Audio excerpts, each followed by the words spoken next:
I used to think secrets died with people. Turns out, they don't. They linger. They rot. They twist. They whisper until they break everything you thought you knew. My name's Ethan.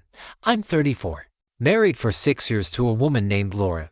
We met at a charity event. She was radiant. The kind of woman who made you believe in second chances. I'd just come out of a rough breakup, and she seemed like peace. She smiled like she could erase everything that came before her. For a long time, she did. We bought a house outside the city, a quiet place near the lake. Laura worked in marketing. I ran my father's small construction firm.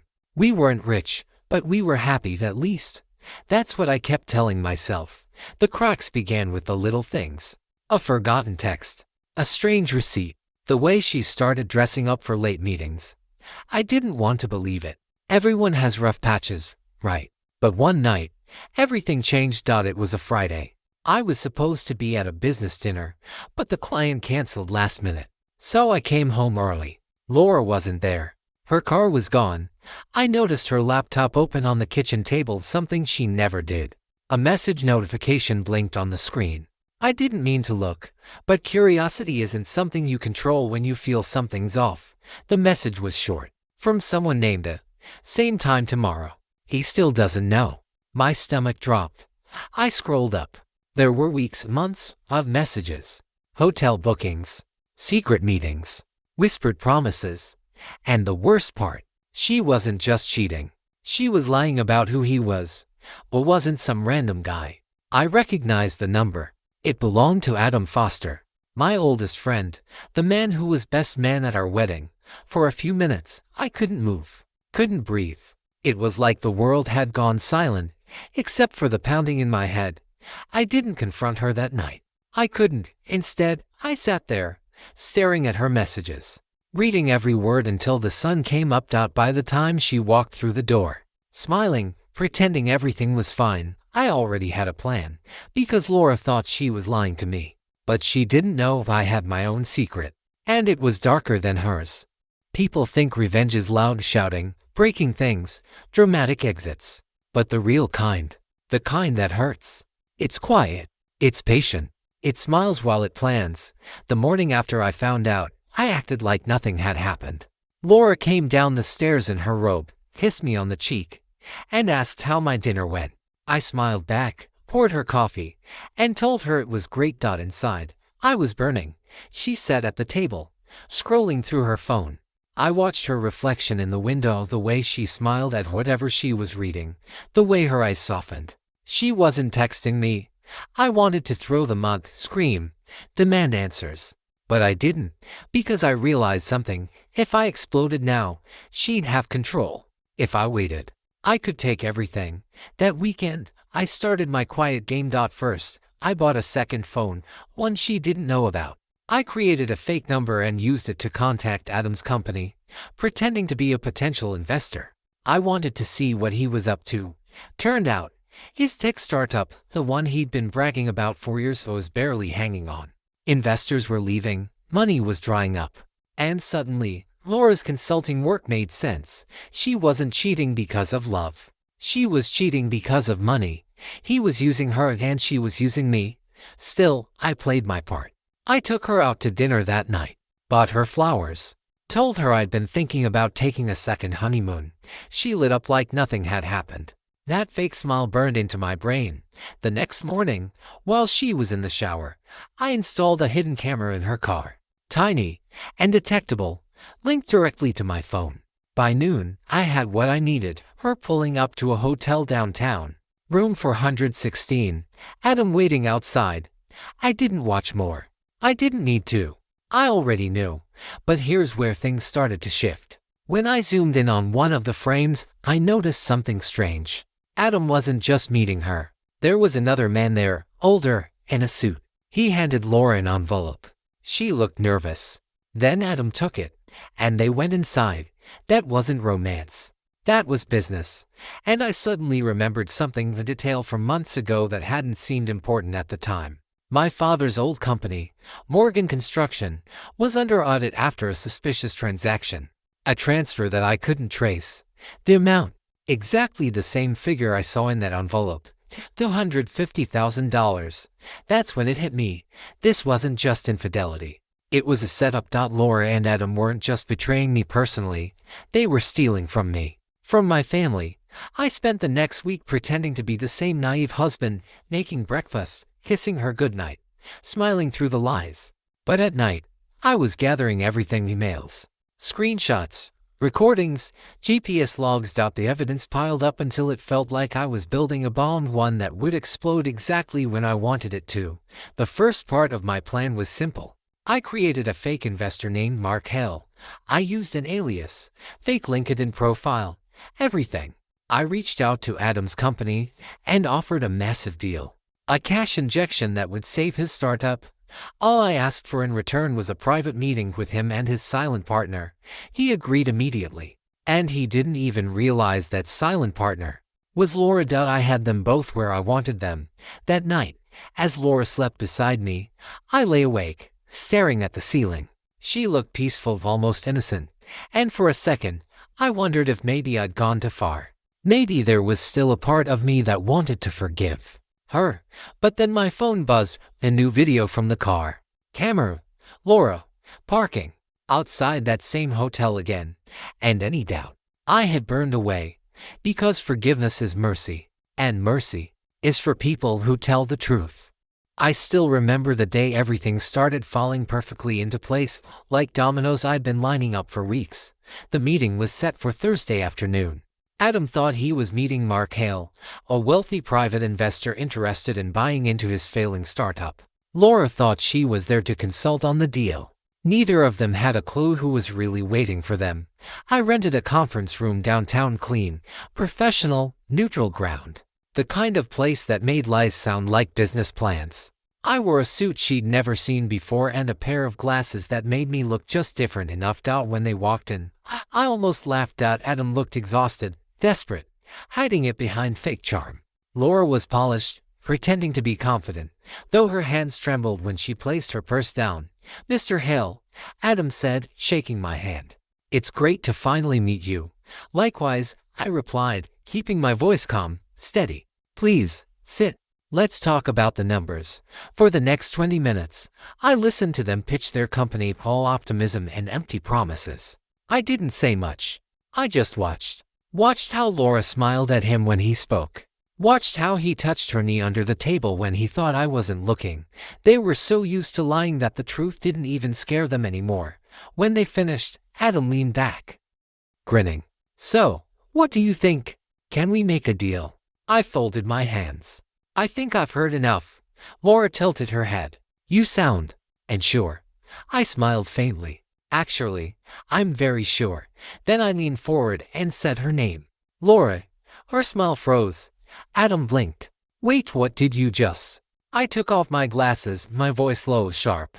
"Surprised to see me?" For a moment, no one spoke. The air went dead quiet. Laura's face drained of color. "Ethan." Adam stood up, eyes wide. "What the hell is this?" "Oh, just a little business meeting," I said. "Between partners, investors, thieves." Laura's lip quivered. "You don't understand, don't I?" I interrupted. "Because I understand perfectly. You and him have been moving money from my company into his accounts for months. I have proof, every transfer, every meeting, every lay." I slid a folder across the table. Inside are printed screenshots, transaction logs, photos from the hotel camera. Adam's face twisted. "You were spying on us?" "Spying?" I said with a cold smile. "No, I was documenting my investment." Laura reached for my hand. "Ethan, please. Let me explain." I pulled back. "Explain what?" "That you were sleeping with my best friend while stealing from me. Or that you killed my father's company to save his." Her breath caught. "I didn't kill anything. Your father, he was already in trouble before I ever met you. He had debts, Ethan, dangerous ones. I was trying to fix it." I stared at her, trying to make sense of it. "Fix it? By stealing from me?" She shook her head. "No, I'm protecting you." Adam scoffed. "Oh, come on. Don't act innocent now." "Shut up, Adam." She snapped. He smirked. "You think he'll believe that story? You used both of us. You think I didn't notice when money started disappearing from my side too?" "What are you talking about?" I demanded. Adam turned to me. You think she was loyal to me? She's got an offshore account under her maiden name. She's been funneling money there for months. She played us both. Laura's voice cracked. He's lying, but her eyes gave her away. I stood slowly, my chest tight. How much? Her silence was the answer. Adam laughed bitterly. You should thank me, man. If I hadn't caught her, she'd already be gone. I turned toward him, rage boiling. And you think that makes you better? I think it makes me smarter, he sneered. Before I could move, Laura grabbed my arm. Ethan, listen. I didn't plan this, I swear. I couldn't tell you. You wouldn't have understood. Try me, I said flatly. She hesitated. Her eyes darted toward Adam, and in that moment, I saw it. Fear, not fear of me. Fear of something else. There's more, she whispered. Someone else is involved. Who? I demanded. She hesitated. If I tell you, we're both dead. Adam rolled his eyes. Oh, for God's sake, Laura, stop the drama. But then the conference room door opened. A man in a gray suit stepped inside, mid-40s, calm, dangerous in the quiet kind of way. He looked at Adam, then at Laura. Meeting's over, he said. You two talk too much. Adam paled. Wait, what are you doing here? The man's smile didn't reach his eyes. Cleaning up a mess. And when I saw the gun in his hand, I realized this had never been about love or money. This was about survival. The sound of that gun being cocked was the loudest thing I'd ever heard. It silenced everything: Laura's trembling breath, Adam's curse under his breath, even the hum of the air conditioner. The man in the gray suit stepped forward slowly. Calm, precise, like someone who'd done this before. His eyes flicked between us, cold and unreadable. Mr. Hale, isn't it? He said, smirking slightly at me. Or should I call you Ethan? I didn't answer. My pulse was pounding too hard for words. He turned to Laura. You just couldn't help yourself, could you? I told you to keep quiet. I told you not to bring anyone else into this. Laura's face went white. I didn't. He found out, I swear. I was trying to fix it. He cut her off with a small laugh. You've been fixing things since the day we met. And every time you touch something, it breaks. Adam finally found his voice. Who the hell are you? The man turned the gun toward him. You don't want that answer, kid. Something about the way he said it, a calm, dismissive, sent a chill through me. Laura whispered, Ethan, please. Don't say anything. Just let me handle this. But I'd had enough of secrets. Who is he? I demanded. She closed her eyes, tears slipping down her face. He worked for your father. That stopped me cold. My father. The man chuckled. I wasn't just his employee, Ethan. I was the one who made sure his debts got paid. Your father owed a lot of dangerous people a lot of money before he died. When he couldn't pay, he offered something else instead: access to company accounts, client lists, shell contracts. And when he passed, someone had to keep those lines open. My stomach turned. You're saying my father was laundering money? Not was, he said. As. His name's still on the paper. You're the heir. You've been signing documents without even realizing what you're agreeing to. I felt the room spin. The contracts, the random paperwork from the accountant, the things I'd signed just to keep the company running. They weren't business forms. They were part of a cover-up. You used me, I said quietly. He smiled. Everyone does, eventually. Laura stepped between us. You promised me no one would get hurt. That was before your boyfriend here started playing detective. She turned to me, desperate. Ethan, I didn't want this. I only stayed close to him so I could protect you.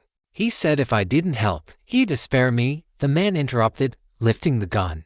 You were useful until you got emotional. That's your mistake, Laura. You always think love makes people safe. He aimed at her. I didn't think. I lunged. The shot went off, the sound exploding through the room. My ears rang as I tackled him to the ground. The gun slid across the floor. Adam dove for it, but before he could grab it, the man kicked him hard in the chest, sending him crashing into the wall. Stay down, I shouted, grabbing the weapon and pointing it back. The man froze. For the first time, I saw something flicker in his eyes, not fear, but recognition. You're not going to shoot me, he said. Try me, I hissed. He tilted his head. You kill me, and the truth dies with me. You'll never know what really happened to your father. My hand trembled. What are you talking about? He smiled faintly. You think he had a heart attack? He didn't. He found out too much. He was going to go to the police. So I handled it. The words hit like a hammer. Laura gasped. You said it was an accident. It was, he said casually. An accidental overdose of loyalty. Something in me snapped. I fired. The shot tore through the air, and the man collapsed instantly, his smirk still half-formed. For a long time, none of us moved. The smell of gunpowder hung heavy in the air. Adam was slumped against the wall, staring blankly. Laura was on the floor, sobbing. And me. I was standing there, holding a gun, staring at what was left of the man who killed my father, the man who'd turned my whole life into a lie. The police came an hour later. The reports called it self-defense. There was no mention of the money, or the betrayal, or the years of deceit. Laura gave her statement. Adam disappeared before sunrise. And me. I signed one last document, a confession of everything I'd learned, and left it with my lawyer, sealed and timed. Just in case. Weeks passed. The house was quiet again. Too quiet. Laura and I barely spoke. When we did, it was always about practical things, bills, papers, the sale of the company. But one night, as she packed a bag to leave, she stopped by the doorway. Ethan, she said softly, you did the right thing.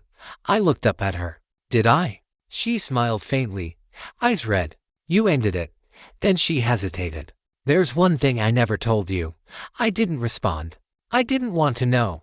She sighed. When I first met you, it wasn't by accident. My chest tightened. What do you mean? They sent me, she said quietly, to get close to you, to keep you from asking questions about your father. I felt the blood drain from my face. But then I fell in love with you, she said. That part was real.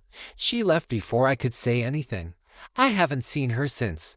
Sometimes I drive past the lake house and remember the life I thought I had, the love I thought was pure. But every time I close my eyes, I see them all again, my father, Laura, Adam, that man in the gray suit, all connected by one endless chain of lies.